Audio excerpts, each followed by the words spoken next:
I thought that HR is cool, right? All you need to do is you interview candidates and have some fun activities, and that was my thought process initially. And as soon as I joined the stream, I realized no, it's much more than that. Hello and welcome everyone to today's podcast. I'm Rahul Abhishek, the CEO and founder of HireWithEve.ai, your host. HireWithEve.ai is an AI agent for applicant screening that helps reduce hiring time by 90%. Our today's guest is Mr. Siju Chacko, who's joining us from Bangalore, India. To introduce Siju, he's the Senior Director of Talent Management and HR Operations at Khatabook, one of the world's fastest growing financial services SaaS companies. Siju has had a rich career spanning across top organizations such as ShareChat, Novo Nordisk, and Aon Hewitt. And he brings extensive expertise in talent strategy and organizational development. So, welcome to the podcast, Siju. Thanks, Rahul. Thanks for having me here. Great. Why don't we start the conversation by you telling us about your career, your journey, and how you've reached where you are today? Yeah, so that's I will keep it short, right? I started my journey way back in 2006, right, in HR, and I thought that HR is cool, right? All you need to do is you interview candidates and have some fun activities, and that was my thought process initially. And as soon as I joined the stream, I realized no, it's much more than that. So but then somehow I liked the stream, and people and process and practice are something which I really connect with, and that's how I've been in HR for the last almost 2 decades now, almost, yeah, 18 years to be precise, and had an opportunity to work with some of the best organizations in the business like Aon Hewitt, Novo Nordisk, ShareChat in the startup space, Khatabook currently, right? So yeah, it has been an enriching experience, and still learning. HR is a vast domain. The learning never stops. So still learning a lot. Yeah. Definitely, definitely. So, Yeah. I mean, having spent close to 2 decades in the domain, would be great to know and have your perspective on what do you think are some of the superpowers of an HR professional, and just to give you a bit of a back connotation to it. So we feel HRs are the superheroes of the organization, and why we say that is because they're definitely that player in the company who brings the team together that executes on the vision and the mission. And we therefore feel that they are the superheroes of the organization. So I'd just like for you to, what do you think of that thought? And yeah. Yeah, cool. I think whether we are superheroes or not, it depends on the stage at which an organization is. When you're really hiring a lot of people, a lot of folks, a lot of employees, talent from the market, then of course we can be positioned as superheroes. But if things are not going really well, and if we had to take certain tough decisions, then we may not be the superheroes, right? So it's more of a perception, Rahul, I would say. The fact that HR has a 360 view of an organization, right? HR always has that view, right? And that helps HR to kind of ask the right questions to the functions, to the business leaders, and to the other stakeholders, right? So that kind of gives that perception of being a superhero or superpower, right? But then at the end of the day, HR is only doing their job. I mean, HR job is to ensure that we maintain the equilibrium across the organization, right? So that's our job to do. So it's more of a responsibility, and we are, at the end of the day, we are also a support or enabling function, just like any other function like finance or any other function in the organization. It's only because of this view, 360-degree view, and the ability to ask the questions or the challenge the business. We are kind of perceived as that, okay, HR has that power or authority to ask those questions, right? Yeah. Yeah, I mean that's a fair point and also a great perspective, a fresh perspective. What would you say that on the flip side of it would be some of the inherent weaknesses that you've observed Hmm. within the profession of HR that you think should be addressed? I would say having this 360 view, right? That itself is a weakness also, right? Because a lot of times when because then HR has the view of where the organization is headed, what are the priorities of an organization. Sometimes what happens that because there are certain priorities, you may not have the leeway of spending that much extra, or having that extra budget for an increment or a promotion, and stuff like that, right? Now, because you are the HR, you obviously cannot You are the face of the organization for the employees, right?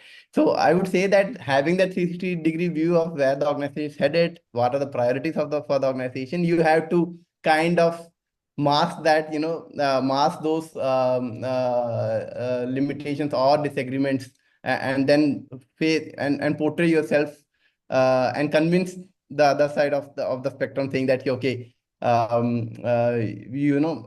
this is what we can do for the time being, right? Be it increments or budgets and stuff like that. So I would say, knowing that you cannot do beyond a certain point for your employees at certain times, not all the times, but during certain periods, it is kind of a weakness. I would say weakness. Yeah, you have to portray yourself in a certain way, right? You can't really go and say that we tried our best. No, that's not how it is. HR represents the company, right? So you have to ensure that you communicate it the right way to the employees, and maybe that can be seen as a weakness.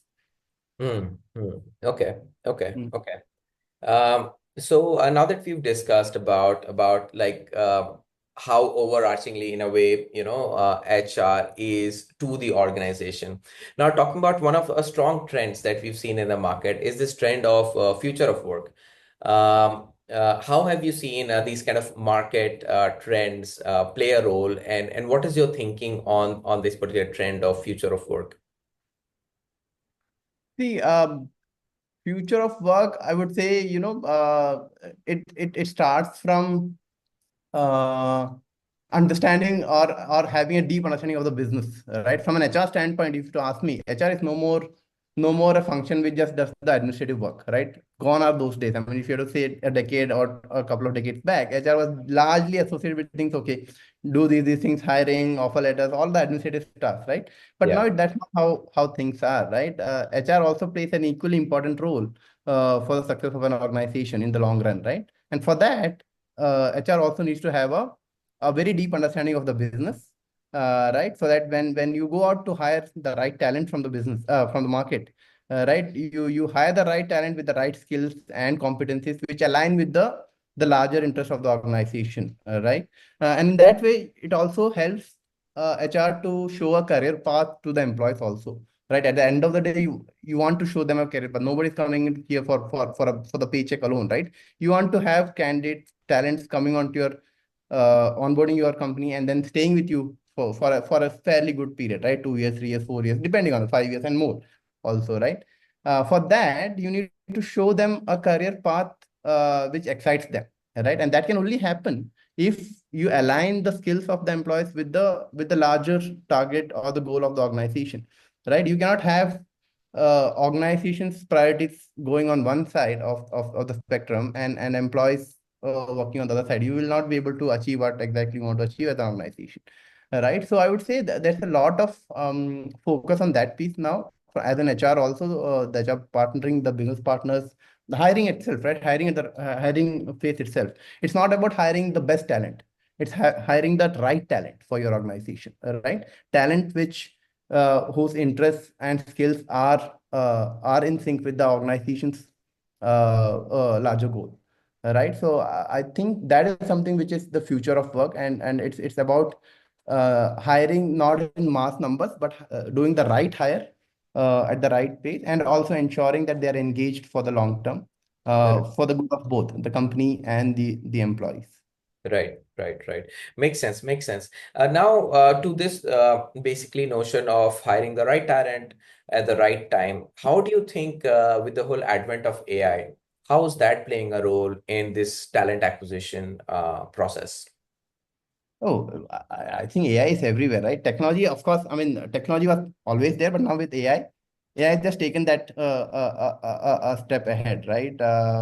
AI helps a lot in terms of hiring piece. I mean, the recruitment is one area where AI can be leveraged to its maximum potential, right? It considerably reduces the time required to source the profiles, and doing that initial screening, right, of the candidates with the requirement which you have as per the JD, and not only hiring, to be very honest, Rahul, right? I mean, AI is playing a role in every aspect of HR, right from recruitment to policy design to to having a framework right? Let's say performance framework. If you're starting, if you are joining a company which has no process, it's a startup, for example, right? You leverage AI, Chat GPT to build most of these things, right? Of course, you need to tailor make it, to fit the organization. You cannot really just copy paste what is thrown out from a Chat GPT, Right. right? But it helps a lot, and it reduces the entire effort by, I would say, around 50-60% of the effort is taken care by the AI there, right? The only remaining part which you need to do as HR is that just tailor it to the requirement of the organization, and then take it forward. So, in my sense, I think AI is here to stay, and AI is the next big thing after internet, Right. if I had to put it that way. Yeah. Right. Definitely, definitely. Would be great to have, if you have noticed any strong use cases where you thought that, wow, the kind of either efficiency, the kind of, process optimization that it allows now that previously was not there. Are there certain use cases and examples come to your mind? Yeah, I mean, employee query management, right? I would say one of the things, like when you have, say, larger organization where there are tens of thousands of employees working, right? You have queries right from your pay slips to leaves to policies, all of that aspect, right? Now, historically, you always need a team of folks who will just sit and answer those queries, right? And these queries are repetitive in nature, right? And employees have these queries, right, about their leave balances, payroll related queries, all of that, right? So now with AI, you have chat, you have AI bots, right, who can answer these questions, right? And it can be linked to your Slack or the same time or any other chat engine. All you need to do as an employee is just go there and ask, hey, share my payslip for the last month, or what is my leave balance, or apply leave. Employees need not to really go to 10 different portals, log into those portals and get this information, or reach out to a team, support function team, write a mail to them, wait for 2 or 3 days for them to come back. None of that, right? I mean, you have a chatbot, you just type in your query, and you get the response, right, with all the required data. So that is one of the use cases which I have seen, right, which has increased the efficiency of the teams, right? I mean, now the same team can focus on doing something else, right, instead of answering the general queries which employees have. See, I will never say that AI can replace the HR department, right? Of course, if an employee is in distress, they will not really appreciate the fact of talking to a bot, right? They will Yeah. need human on the other side. No matter how much we advance through technology on AI, there is always this human touch, right? So if an employee is in distress, they would prefer to talk to a human, and that part can be played by the HR, along with obviously some of the strategies which HR builds in close collaboration with the business, Right. right? Right. But then some of these administrative tasks, I would say it largely increases the efficiency, right? By if you leverage AI, it can largely increase the efficiency of the function, just like any other function, right? Tech folks are using it. Every function is using AI, these chat GPT, all of these things, right? So it's no different for HR also. Right. Makes sense. Makes sense. And you had a really good example about if an employee wants to talk, has a grievance or wants to talk to someone, then it has to be an HR. They would like to talk to a person and not a bot, but at the same time, such wide kind of employee query as an area AI is able to handle. Just added to that, when it comes to employee experience in the organization, what are some of the, how have you seen technology play a role in improving that experience? All right. So, employee experience, I would say it starts even before an individual becomes an employee, right? It starts right at the beginning when the interview process starts, right? Now, if you to ask, right, there's no dearth of talent in the market, right? But where companies often struggle is that to convert those offers to joiner ratio, right? I mean, you roll out an offer, but then you have a decline, and right, because the candidate is having holding multiple offers in hand, right? So the Yeah. experience part of things starts even before the employee has become an employee. Actually, it's still at the candidate stage, interview stage, right? So if you had to ask me, the experience of an interview process itself the technology plays a vital role, right? If there's a platform which can help schedule the interviews on time. There are reminders going into the hiring managers, to the HR team, to the candidate. All of that plays a lot of importance, right? So the experience itself is pretty smooth, right? You're not making the candidate wait for, say, half an hour or 45 minutes, or there is a last minute decline and stuff like that, right? So now technology plays a vital role in terms of hiring itself, right? And then obviously you have a lot of, once the candidate gets onboarded, then they become your employee, right? Now, Yeah. how would you ensure that the experience stays constant, right, throughout the journey of that employment, right? So technology plays. I mean, there are a lot of what do you say, companies who are using AI in terms of doing pulse surveys, understanding the health of the organization, health of the employees, right? Impromptu surveys, right? I mean, it's not a full-fledged survey. It's just that the AI picks up a set of employees, they reach out, there are a few questions, and just random, right? How do you feel today?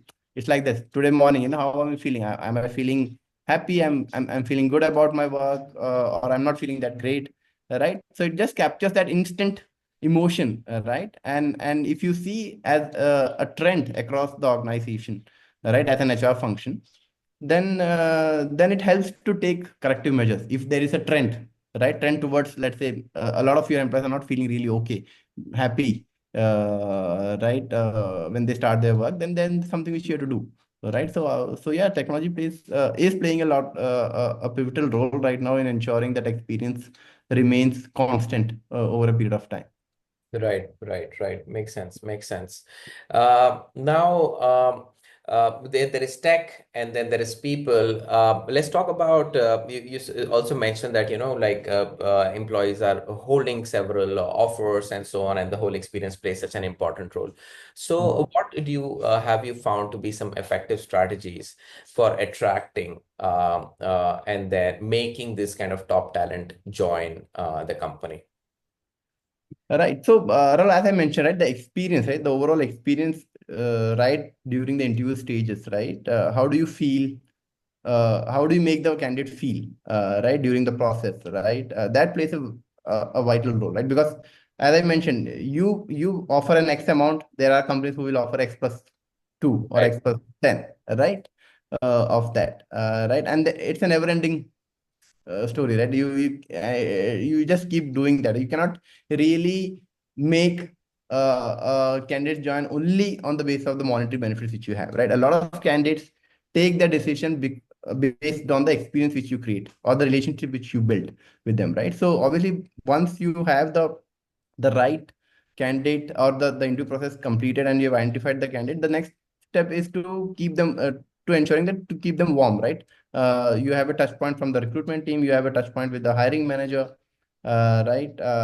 This is happening before joining, right? So you already start building that relationship with the candidate, right? So now somebody has a 2 months notice period, right? And you have rolled out the offer. It's pretty easy for someone, especially in cities like Bangalore, Pune, Delhi, where there are multiple companies, right? There's a huge opportunity. There is a probability of finding another offer in this 2 months time, right? But what will ensure that the candidates joins you is basically that experience which you create within these 2 months. Once, obviously, before during the interview process, and then after the offer rollout happens, right? So ensuring that you are in touch with the candidate, the hiring manager is in touch with the candidate, maybe having a casual coffee connect before joining, that also goes a long way, right, in ensuring that the candidates join the company. Yeah. And that's a good thought and idea, and that should have that kind of relationship establishment, right? Right. Uh, Now, Siju, I mean, having spent close to 2 decades within the domain, what have been some of the toughest challenges that you've come across within your role as an HR leader? And let's just like list down some of these challenges, and later on we'll talk about how you've addressed them. Right. So, see, the biggest challenge I would say is driving change management, Rahul, right? When you join a company as an HR, and HR, as you mentioned at the beginning, a superpower, right, of the organization. That's also because whatever HR does impacts the employees Right. of the organization, right? Now, when you try to bring in a change, right, for the betterment of the organization, there's always this initial hiccup, right? And this happens largely with, I would say, the established organizations which are there like 20 years, 30 years, 50 years, right, in the industry. They have profitable multi-billion dollar companies. They have ran a certain way till now, right? Now, when you come in and you try to bring in a certain change, right, then it takes that much of extra effort to convince, let's say, the leadership teams, to why you want to bring in this change. Okay, the first reaction to any kind of change is like, what is wrong with the existing process? We have been running smoothly from the last 5 years, 10 years, right? Why do you want to change now? All right, so then you Okay. have to, yeah, then you have to give some data points, and and other aspects, why you want to make this change, right? To align with the industry practices, to ensure that employees, because see, things are changing, right? It's how things were working 20 years back. Now it's completely changed, and now you have technology. Now, uh, the things which kept employees in one organization maybe 20 years back or 10 years back, now those things are not enough. Maybe now there are different aspects to it, right? It's not only about the salary, it's about the role, it's about clarity, it's about communication, right? All of that aspect. So then you have to change as time changes, right? You have to change the way of working and stuff like that. So I would say driving that change management is one of the most difficult aspects. And startups, to be very honest, startups are much more agile and open to change, because obviously they are still figuring out how things work. Most of startups are like in the range of 3 years, 5 years, 6 years, or less than 10 years in from the existence, right? So it's easier to bring in that change in a startup ecosystem than in the bigger, much more established firms. Right. So yeah. How I've done that, basically by giving data, right? I mean, data is the only thing, right? You have to give market data, you have to give inside internal data points, right? How this will benefit, right? You have to stop thinking as an HR, you have to start thinking as a salesperson there. You have to you have Right. to, you have to sell you have to sell your idea, right? You have to sell your idea, and they have to buy it. Only once your leadership buys that, then you can look at executing it, right? Right. You have to show all the pros, right? How is this going to benefit the employees, right? How is this going to maybe reduce the cost of the organization? How can we be more efficient, right? At the same time, ensuring a better employee experience, right? So once you are able to communicate that, then the change, executing the change is a easier task to do. But then yes, driving the change management is one of the most difficult aspects. The most difficult aspect as an HR professional, which I've experienced, is ensuring engagement levels, right? How do you ensure high engagement levels with employees Right. throughout, right? Right, it's okay, you hired, you used technology, you offered a 30, 40, 50%, whatever hike, right? uh, the employee is onboarded. Now what, right? The revised comp will keep the employee happy only for that first month, second month. Beyond that, it's not going to keep the employee motivated, right? You have to find ways how you can keep the employee motivated, engaged, right? Now a couple of ways of doing that is obviously, you run surveys with with the employees, right? You ask them, right, what is those few things which will help the company, which will help the organization become a great place to work, right? And take feedback from them, right? Something which you have done, right, in the current organization, the previous organizations as well. Right, ask them what exactly they look forward to, right? Now, of course, you cannot obviously take, okay, I want a 50% hike or a promotion. That's not something which we can do for everybody, right? But then employees don't really are asking for that also. They are asking for certain other things, right? Let's say transparency in their career growth, right? Or something more in terms of benefits, right? Smaller benefits, or say things or providing a platform where they can collaborate with other employees, right, in the organization, right? Things like that, right? Then once you get this feedback, you bucket these feedback into two or three larger themes, and then probably design a program or framework which aligns to these themes, and then start executing it, right? Yeah. So that in that way, the engagement levels, and when employees also see that okay, there's work which is happening on those lines, they also feel motivated, they also feel engaged. Obviously, we cannot promise everything what has been asked for, we can provide all of it, right? But at least if we can provide 60 to 70% of it, that goes a long way, right? In terms of ensuring the engagement levels are up. And it continues to be up. It's a sustainable engagement level, right? Right. And that's one of the most difficult tasks for any HR, for that matter. If you to ask, there are HRs who work in different industries and they will have different problem statements. But keeping the employees' engagement high is one of the uniform challenge, or the most important aspects from an HR standpoint, which goes across industries. Right, right, right.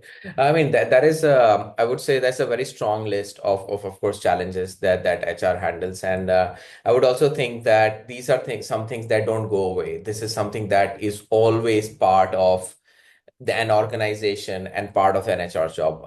So there's no like it is a solved problem. It's the Right. active duty. So that's a great list.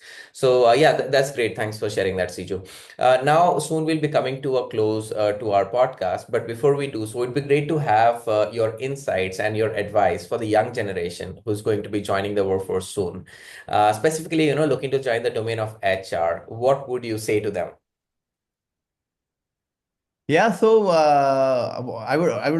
I'll keep this brief. I will say that HR is much more than just conducting interviews or running those fun at work activities, fun Fridays, right? It's a lot more than that, right? So those are trying to, or those are planning to make a career in HR, just remember one thing, right? HR walks a very thin line, right, between the employees and the business, right? See, when you're talking to the business, you are representing the employees, Right, and when you are talking to the employees, you're representing the company, right. right? It's very important that you strike the right balance, right? You cannot get influenced or get tilted to one side of the thing, right? So always ensure that. So whenever you work, design a policy or a framework or any benefits, always keep both these factors in mind, right? The company and the employee, right? Of course, you have to be empathetic. You have to put yourself into the shoes of your employees and employer, and come back to your shoes. Don't stay in their shoes. Okay, you have to come back to your shoes, and then you have to communicate and provide a solution with absolute conviction. Right. So always keep that in mind. As HRs, you have to walk a very thin rope. You have to strike the right balance between the employee and the employer. Right. And whatever you do, ensure that it's a sustainable thing, right? As an HR professional, whatever policies you bring in or practices you bring in, it's sustainable. It's there for a long. It's there. You can sustain that practice even if you're joining a company which is 100 employees, and tomorrow the company becomes 2,000 employees. What you have started today, uh, you know uh, think see that you can keep that practice active. Obviously you have to build on, right? You need to build on new practices, but see that you are not retracting any other practices, right? Which you initially started. Now you're not able to follow that because company is too big and all of that stuff. Because the moment you retract something, right, that doesn't go well with the employee, Yeah. right? So ensure that, yeah, you keep these factors in mind when you start your career in HR. Great, great, great. I think that's a fantastic advice. And of course, based on your 2 decades of experience, I mean, that is something to make a note of. So, with that, Siju, I would really like to thank you for taking time out, talking to us, sharing your insights with all our audience. And we wish you the very best going forward. Yeah, thanks, Rahul, for inviting, and it was an absolute pleasure talking to you on this podcast. Thank you so much.